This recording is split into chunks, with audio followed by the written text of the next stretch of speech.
दोस्तों, मैं हूं आपके साथ साक्षी। स्वागत करती हूं आपका हमारे चैनल पर। पहलगाम हमले के बाद बने माहौल में 29 अप्रैल को आरएसएस प्रमुख मोहन भागवत जब मोदी से मिलने प्रधानमंत्री आवास पहुंचे तो समझा गया कि पाकिस्तान के खिलाफ कार्रवाई पर कुछ गंभीर बात हुई होगी।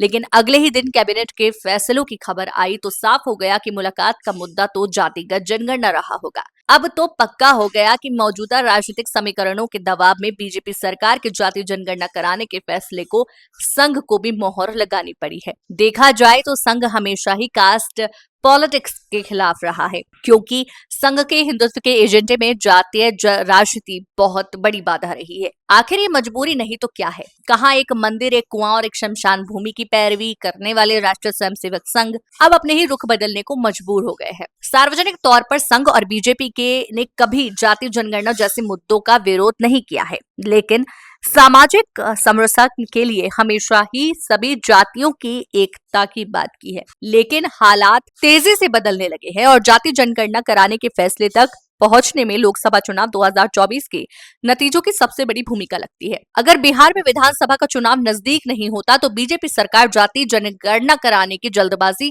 कतई नहीं दिखाती, और वो भी तब जब पूरा देश आतंकवादियों के खिलाफ आखिरी दर्जे की कार्रवाई का इंतजार कर रहा हो। आरएसएस अपने सामाजिक समरसता अभियान के तहत हिंदू समाज को एकजुट करने के लिए लगातार काम करता रहा।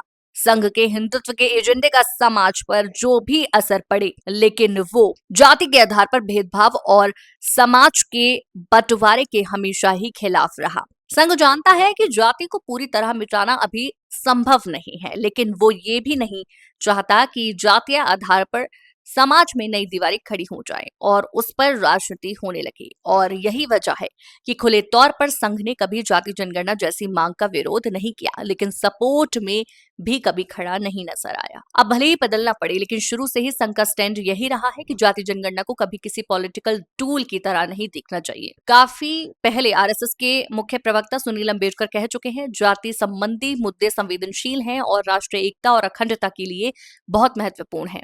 सुनील अंबेडकर का कहना है कि ये संवेदनशीलता के साथ संभाला जाना चाहिए, ना कि चुनावी या राजनीतिक आधार पर।